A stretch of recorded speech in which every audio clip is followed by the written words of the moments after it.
voy a presentarles al siguiente de nuestros expertos que va a intervenir. Él es Javier Fuertes, él es ingeniero agrónomo de la empresa KWS Ibérica. Empezó su trayectoria profesional trabajando como técnico de ensayos y desarrollo de las empresas Bayer y BASF. Posteriormente se hizo cargo de los ensayos de remolacha y maíz, de la antigua filial de KWS en España, la empresa SSR, y desde hace 15 años desarrolla su labor en KWS Ibérica, donde ha trabajado en multiplicación de líneas de maíz, centeno híbrido, además de remolacha. Actualmente es el responsable de KWS, del agroservicio de remolacha y asesor del programa de remolacha para alimentación animal para España y Portugal. Javier nos viene a hablar esta tarde sobre mejora genética en la remolacha para un cultivo con futuro, tolerancias y resistencias a herbicidas. Javier, veo que tienes cargada correctamente tu presentación, así que cuando quieras, adelante.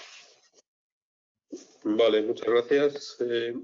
Bueno, vamos a hablar un poco de la mejora genética en la remolacha y un poco los logros que se han conseguido en las variedades y un poco hasta dónde hemos llegado, ¿no? Por dar una foto un poco de cómo está el tema de la mejora y la selección genética de los cultivos, pues bueno, desde toda la vida se ha hecho lo que se llama una selección masal, que consiste en coger las mejores características, las plantas con las mejores características que nos interesaban. Esto se ha hecho desde que se inventó la agricultura, hace más de 10.000 años, y bueno, y eso se sigue utilizando hoy en día. Realmente el paso grande que se dio fue más o menos en los años 20, cuando se empezaron a desarrollar híbridos vegetales, semillas híbridas. El primero que lo desarrolló fue la empresa Pioneer con el maíz, porque el maíz tiene la planta, las flores masculinas y femeninas en diferentes sitios. Es muy fácil cortar la flor masculina para que se produzca el cruzamiento, y realmente ha sido un gran éxito, porque hoy en día prácticamente todos los cultivos extensivos, salvo quizá el del trigo, la cebada ya tiene híbridos también, pero estamos ahora mismo con un número de variedades de semillas híbridas, tanto en vegetales como en cultivo extensivo, pues muy, muy grande. También otro tema importante fue cuando se implementó el cultivo de células y tejidos, el cultivo in vitro. Eso también permitió hacer que muchas plantas, o sea, si tú tienes una planta especialmente buena, no tienes que esperar a obtener esa semilla, sino que puedes trocear esa planta, cultivarla en placas Petri en laboratorio, obtener a lo mejor 100, 200, 1000 plantas, cultivar esas 1000 plantas y obtener semilla de esas 1000 plantas. Es una técnica que se utiliza muchísimo, ¿no? También después, en los años 80, empezó los análisis de ADN y empezaron las PCRs. Las PCRs como las que se hacen para el COVID. Una PCR es simplemente un análisis de una secuencia de ADN que se utiliza para ver si hay una característica que nos interesa en una remolacha, o es una secuencia de un virus, o lo que sea, pero sirve para analizar y para facilitar mucho la labor de selección en las plantas, ¿no? También a finales de los 80 pues empezó la genómica, los mapas, los organismos modificados genéticamente, y bueno, en eso seguimos. Hoy en día hay ya pues, cerca de 300 millones de hectáreas ya de cultivos transgénicos, no todos autorizados. En España tenemos autorizados únicamente una variedad de maíz, pero bueno, en el resto del mundo pues es una tecnología que se está usando bastante, ¿no? Y lo último, lo que nos va a deparar el futuro, es que habréis oído hablar también del CRISP. El CRISP es lo que es la edición genética, aunque todavía no hay ninguna variedad de semilla comercial obtenida por este sistema, pero bueno, básicamente consiste en cortar y pegar dentro de una misma especie, pues prácticamente poder modificar el genotipo, la genética de esa planta directamente, sin tener que ir a coger genes de un organismo diferente de esa planta, ¿no?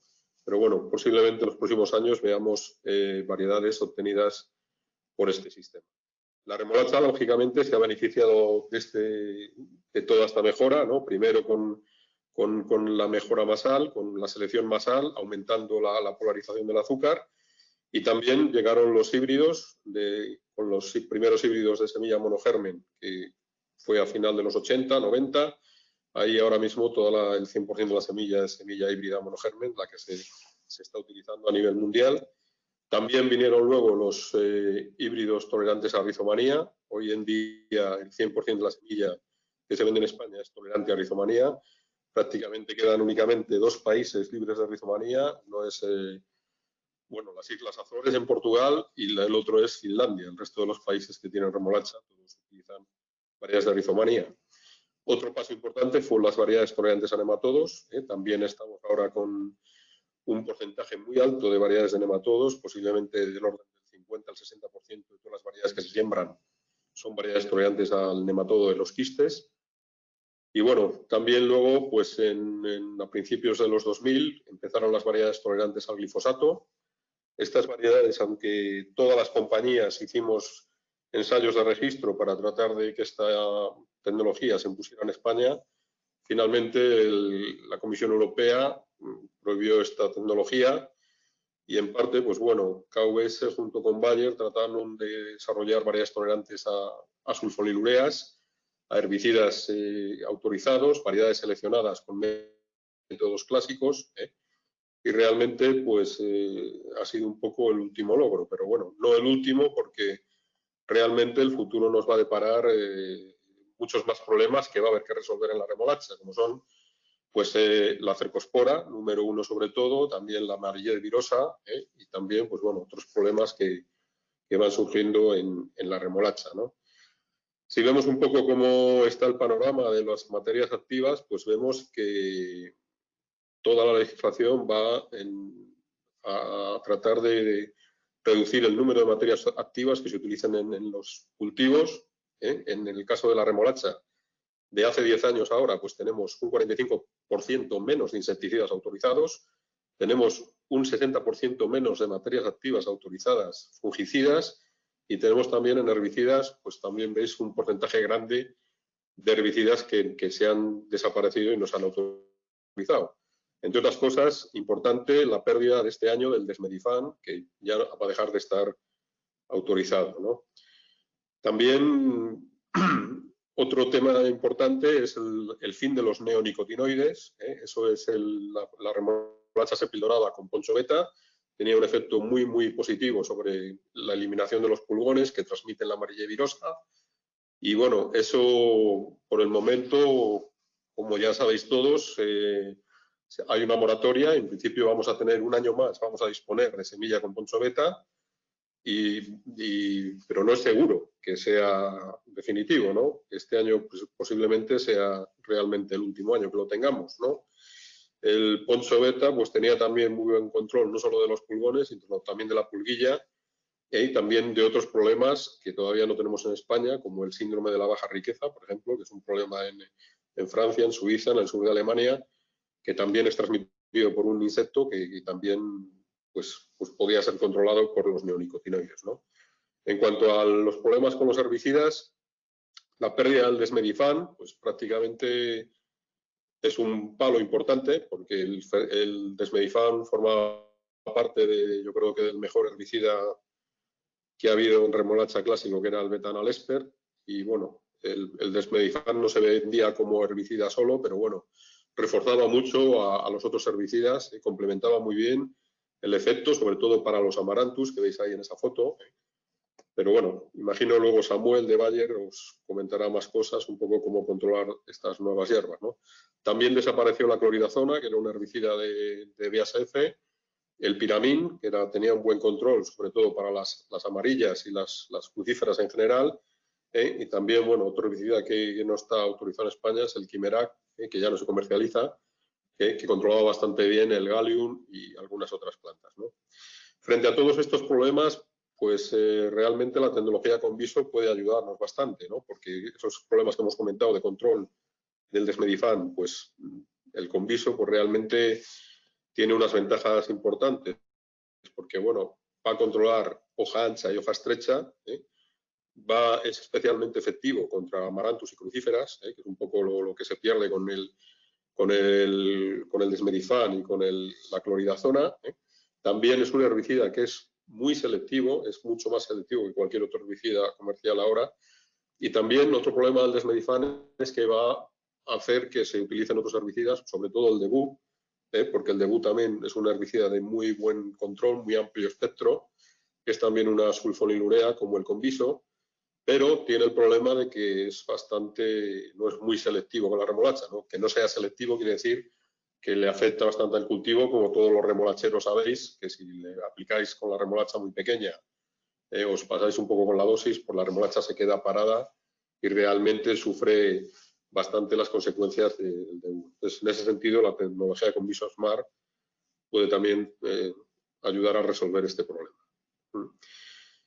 Recordaros también que la tecnología Conviso Smart es muy conveniente quitar los espigados, porque estas variedades tienen la tolerancia al herbicida, pero la semilla, que si se espigan estas remolachas y dejan semilla en el campo, también va a ser un problema para eliminar esa semilla.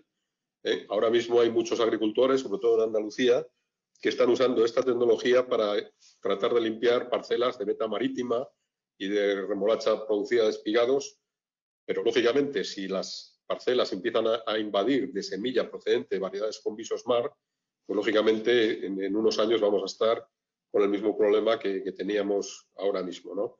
Entonces, recomendamos quitar los espigados, quitarlos pronto, como veis aquí en esta foto, antes de que la semilla se ponga de color marrón, porque una vez que la semilla está marrón, aunque el resto de la planta esté verde, esa semilla es viable.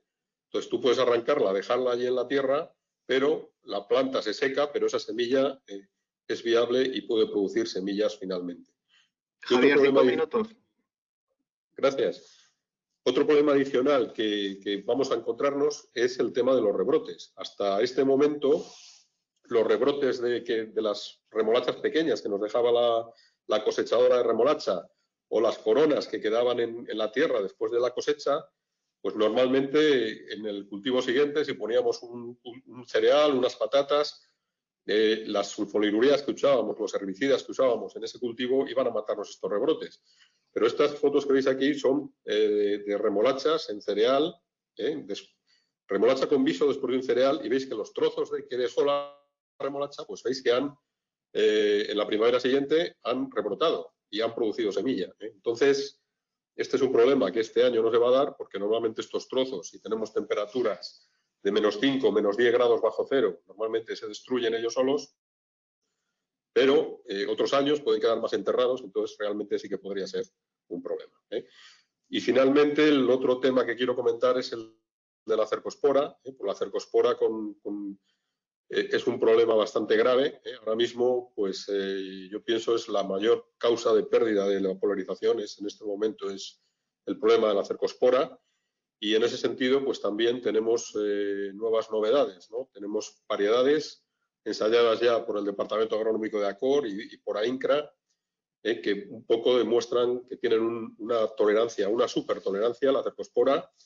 Y entonces, bueno, veis en este gráfico, es interesante verlo, un poco cómo se comportan las variedades hasta este momento, ¿no? Podemos tener variedades élite, llamamos variedades élite a las variedades que son más productivas, que están arriba en la lista de ACOR y en la lista de AINCRA, por ejemplo, una variedad como Lunela, que bueno, que si hay poca presión de cercospora, como vemos aquí, pues están en el top, ¿no? En lo más alto. También tenemos variedades muy buenas para cercospora, muy tolerantes, pero si tenemos condiciones de baja presión de cercospora, pues estas variedades pierden rendimiento, ¿no? Estas variedades tolerantes a cercospora que existen ahora actualmente en el mercado, cuando tú tienes media presión de cercospora, pues veis que ya igualan a estas variedades élite, y realmente cuando demuestran todo su potencial es si vamos realmente a zonas con mucha presión de cercospora, entonces realmente estas variedades interesan. Lo bueno de esta nueva línea de variedades de KWS, que se van a llamar variedades de cercospora plus, es que son como las variedades élite cuando hay baja presión de cercospora, como veis aquí, y también cuando hay mucha presión de cercospora, pues también están en lo más alto. Ahí veis un poco esta variedad que se va a llamar Miguela, cómo estaba en los campos el reagrupamiento de cercospora de estos 2 últimos años.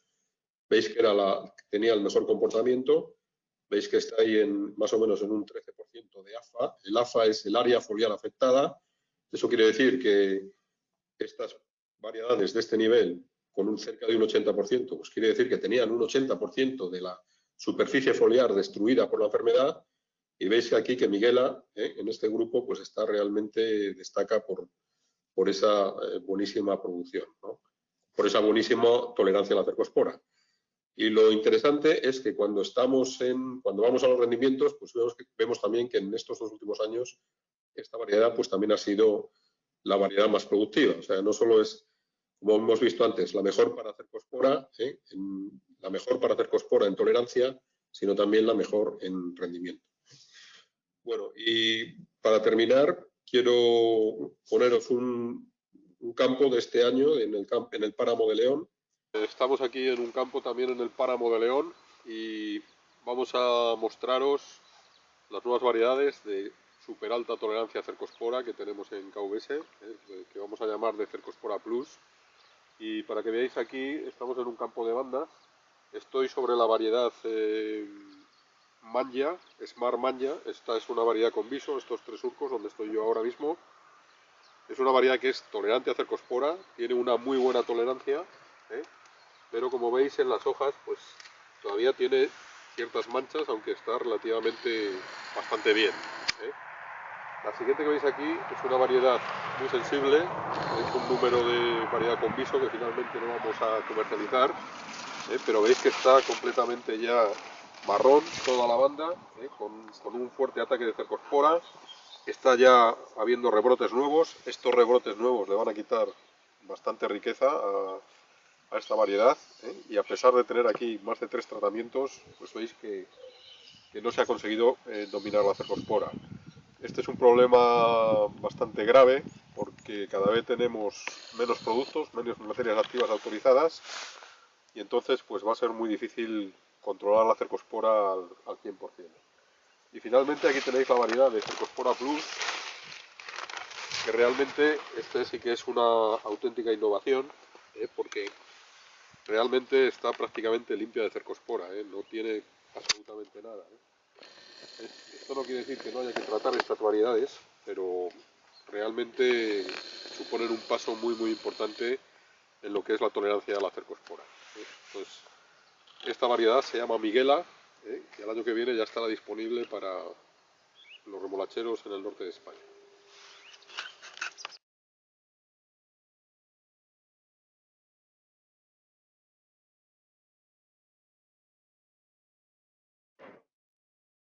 Bueno, no sé si me oís ahora. Sí, te escuchamos, Javier. Sí, no te podemos ver, Bueno, pero... con esto acabo mi presentación y, bueno, disculpar los problemas técnicos y bueno, nada más por ahora. Muy bien, perfecto. Pues muchas gracias, Javier. Ha estado muy interesante, incluido este último vídeo que ha sido muy gráfica, esa explicación de las distintas variedades y de la innovación que está trayendo al mercado KVS para un problema tan importante como es la cercospora en muchas zonas. Gracias, Javier, y nos vemos en el coloquio. Vale, muchas gracias.